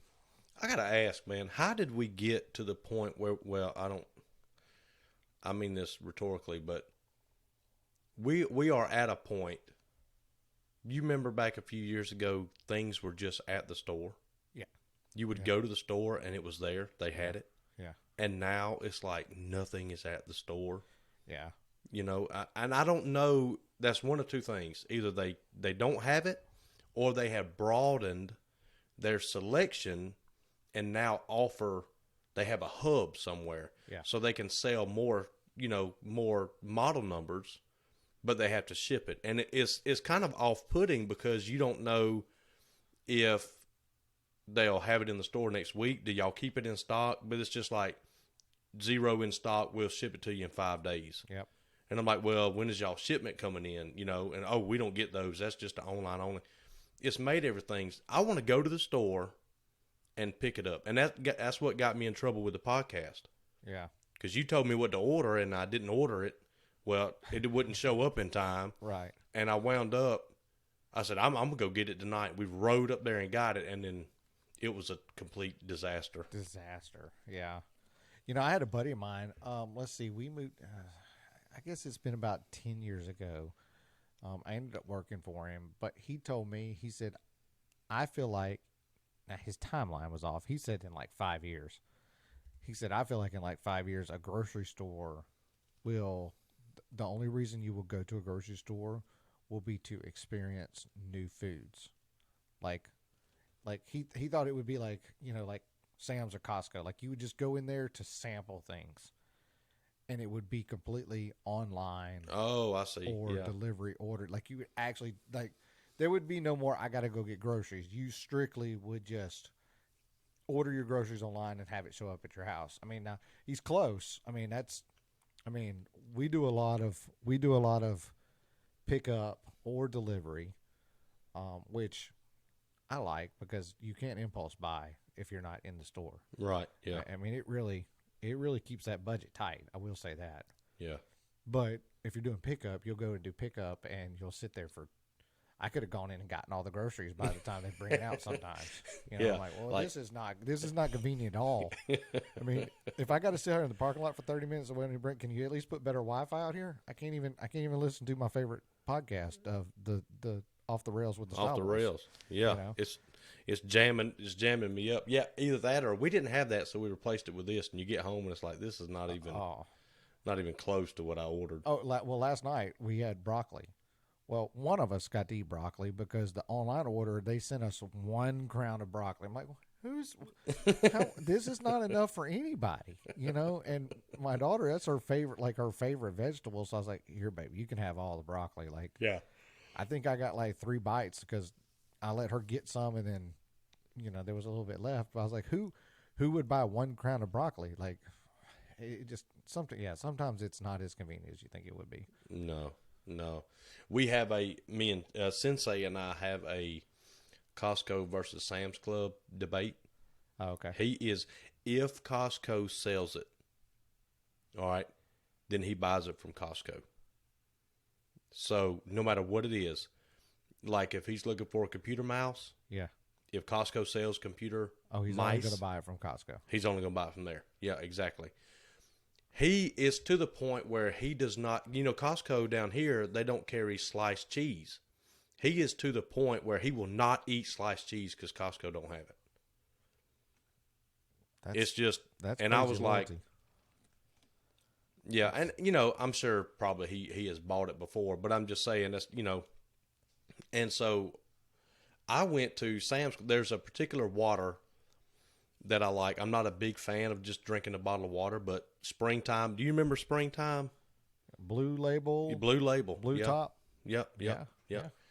That water to me is absolutely delicious, and we keep it. I keep 7 or 8 cases here in the shop. Well, I hear you. Natural disaster. What are you preparing for? No, hey, in the summertime we go through. Well, that is true. You are in LA, lower Alabama there.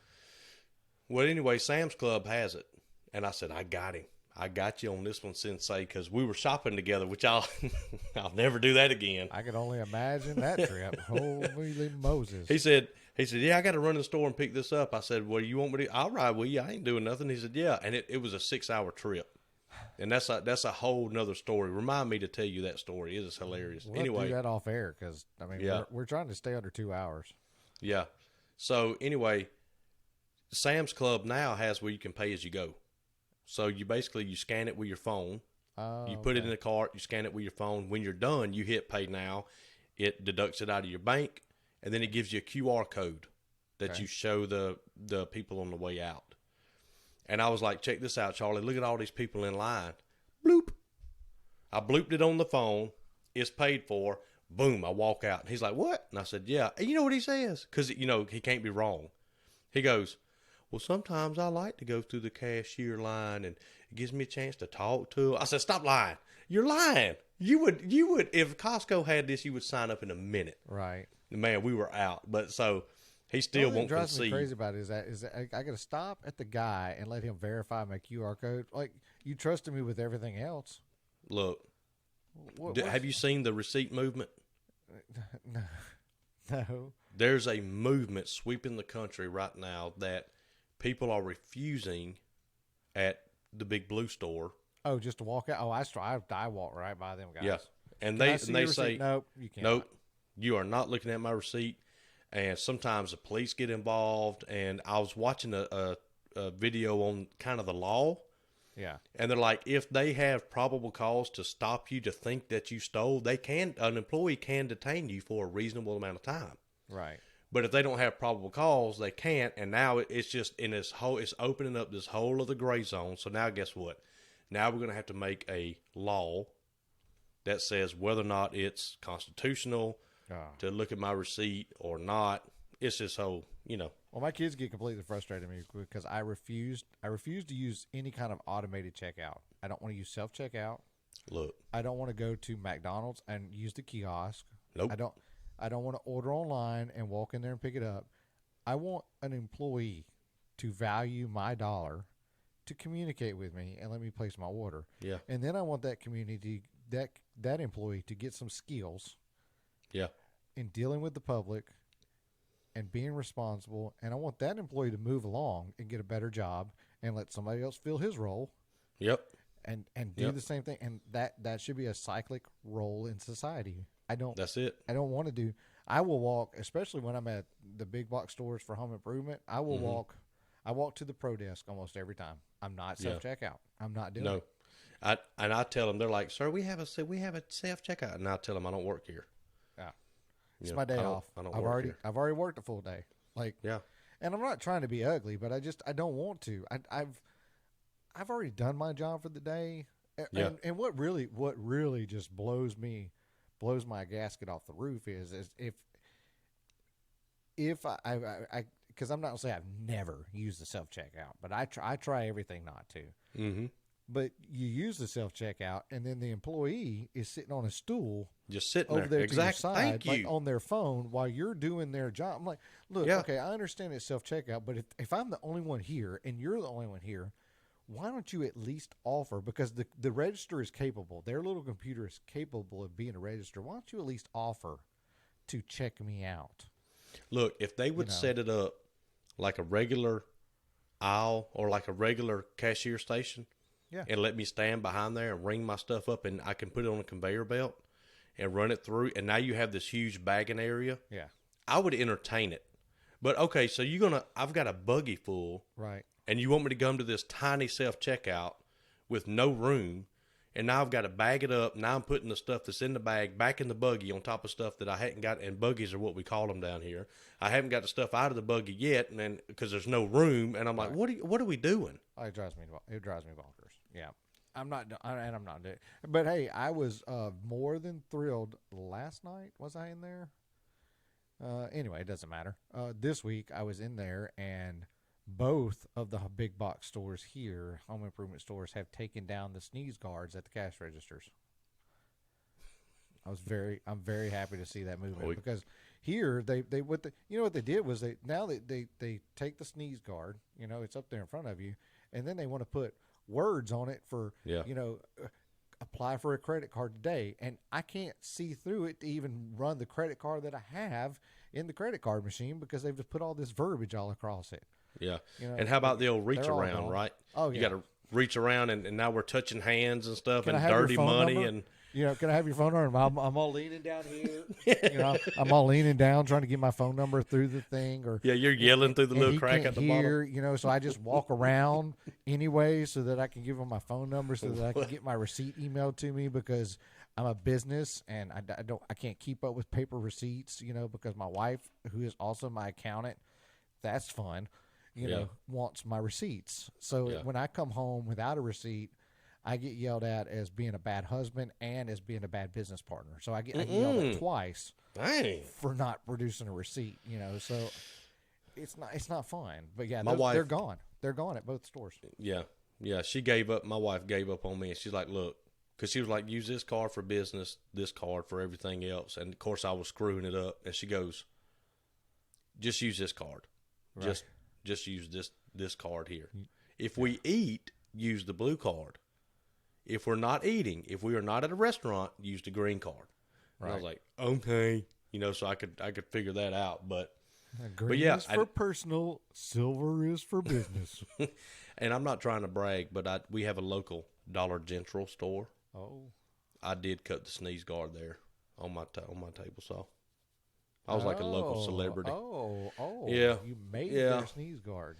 Yeah, I mean, the guy, no the guy's wife. There was a guy helping me on the weekends. His wife worked there, and he was like, "Can you cut a piece of plexiglass?"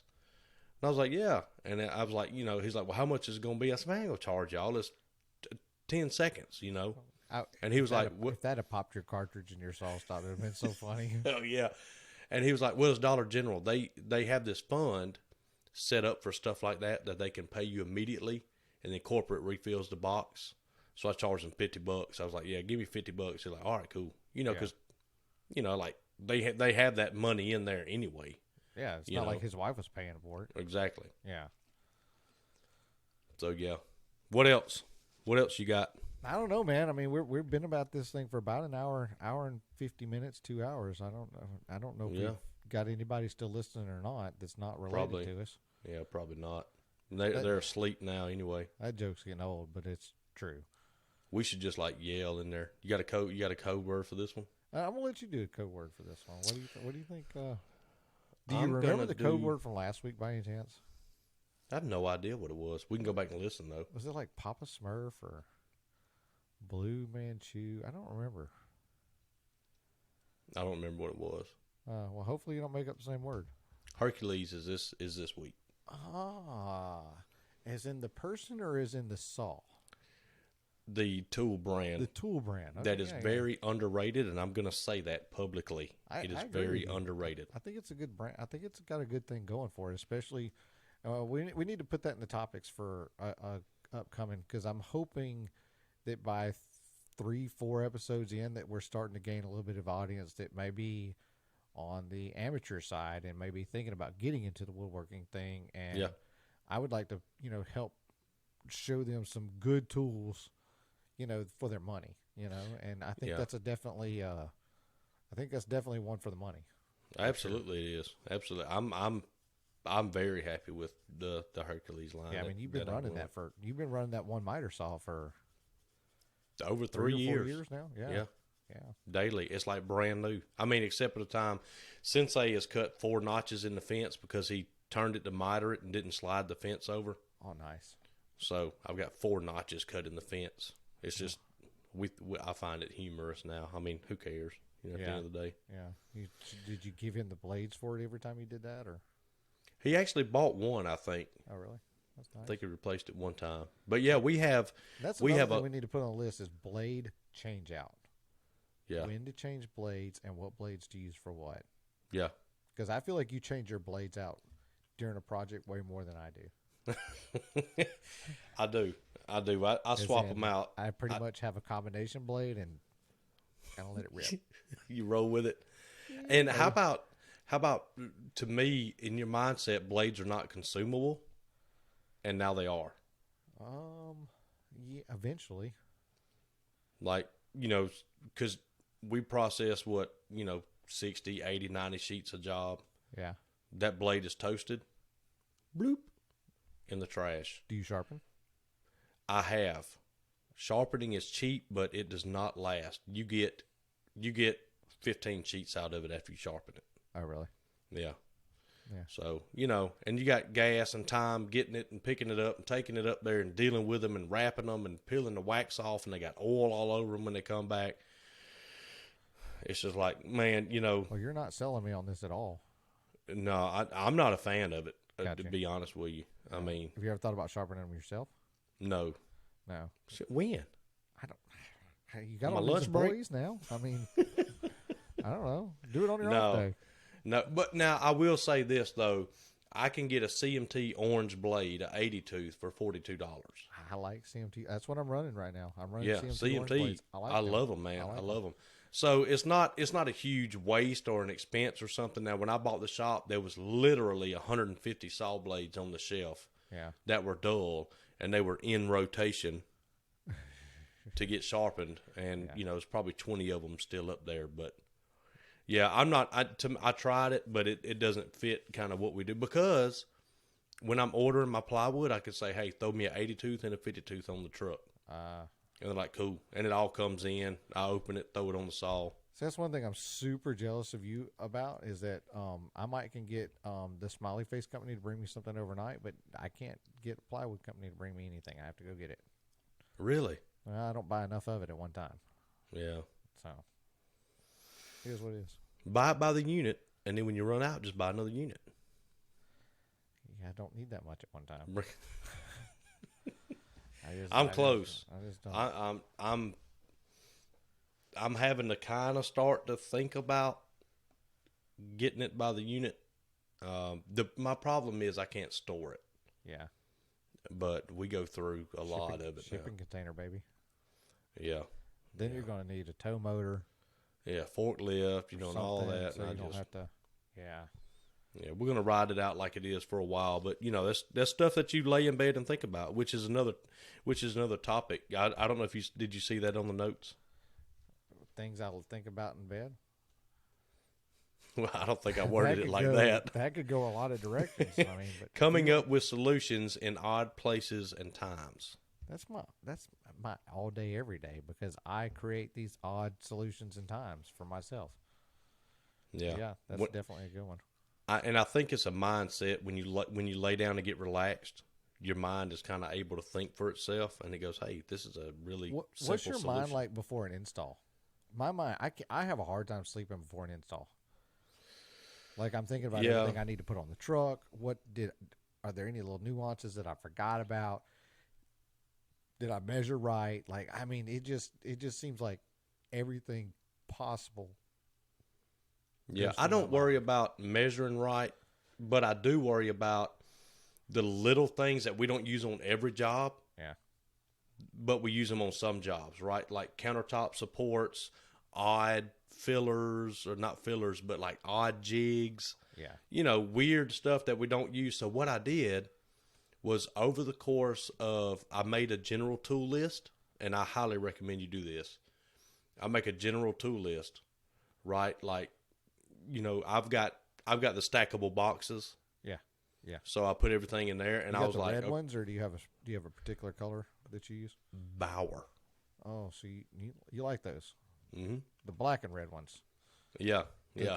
the not from the orange box store. That's right. Yes. That's right. Yeah, yeah. Because they're cheap enough, they stack easy enough, they wheel around. I mean, they all work. I don't have any complaints. But so I made the tool list, and then if there was something weird I had to do that job, I wrote it on the tool list. Yeah. So now I have a master tool list, and it handles everything from cabinetry to jigs to fronts, hinges, plates, screws, to lasers, levels, ladders, brooms, dustpans, vacuums, hardware jigs. It Broom. has You know how many times I forget a broom? exactly. I always have a vacuum. I always have a vacuum. Usually I'm two. gonna. But I'll email you. stupid broom. It's stupid, ain't And it? you know what I end up doing? I end up on my hands and knees with a paper towel as a broom to try to get everything into kind of a pile so I can vacuum it up. Otherwise, I'm with my little wand on my vacuum for 3 hours. Yep. I wonder what that Yep. sounds like. Recorded that little vacuum noise I made. I'll send my tool list to you, and Yeah. you can it's just an Excel sheet. Now they did not print the tool list out for this morning because they would have saw a ladder on it. Yeah. Well, So- I'm slowly in the process of actually doubling the tools, and I have a spot right at my bay door at the shop, and that's where my install tools are going to live, and those tools will not get touched during shop time. Yeah. The install tools live there, and then they just get thrown on the truck. They come off the truck, they go right back, and then the batteries. I'm building a battery charging station right there. That those batteries are brand specific. I actually did a different brand even. Yeah. Like those are DeWalt, and I use Ryobi in the shop Mm-hmm. so that I don't use my install batteries in the shop and then forget to take a battery. You know what I'm saying? Yep. So that's kind of as far as like some of the process of trying to make sure that I have everything for an install is that they just come off the truck, they live there, they go back on the truck, and that's it. I don't use them in the shop. Yeah. And what we do is kind of the same thing, but we keep all of our tools in the black stackable boxes. Yeah. I've got this big bank of drawers right in the middle of the shop. Okay. They're all sitting on that, and they're all open. So we use them in the shop, but then nothing gets misplaced. Everything goes back in the box. So I'm we go not to very disciplined about putting stuff back up. yeah. Well, when we get done, go to the install, we close the lids. Yeah. Now we do verify that the main stuff is in there. We close the lids and put it on the trailer, and we leave. Gotcha. But that has significantly changed the amount of times that we forget something here. Yeah. Because every job is different. You may have this weird piece that you have to put in this nook or the back of a built-in because you got like a weird thing going on. Put it on the list. Yeah. And if we know we don't need it for that job, I'll take a pencil and just scratch through it. Gotcha. That's a good idea. It really is. Just a little checklist and to make sure my problem is being a one man band. See, like you have the ability, you can hand it off to somebody else and say, "Hey, make sure all this stuff is here."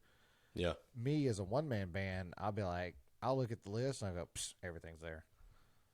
You know what I'm saying? Like, Yeah. I'm like, I'm good. I Yeah. know what I'm doing. I'm a professional. Well, You I know? will tell the kids to sweep the shop or clean this area up, and they go to the trailer and get the broom off the trailer. The broom never comes off. The laser never comes off. The ladder never comes off. Yeah. The long level never. You know, we have certain things. The jack stands never come off that stay on the trailer. Because there's no need for them in the shop. That's right. We never use them in the shop. So some of that stuff can stay on there, and that's a luxury of having, having a trailer. Yeah. But I think the toolboxes and I'll show you kind of what we do here. Yeah, we're going to But have to figure out it's a really good way to simple. get some visuals as we get into this thing to get, for people, because we are going to work on it. We are working on a YouTube page, and we'll, hopefully can get a group, get a big enough audience, and we can probably do shorts on the YouTube. Yeah.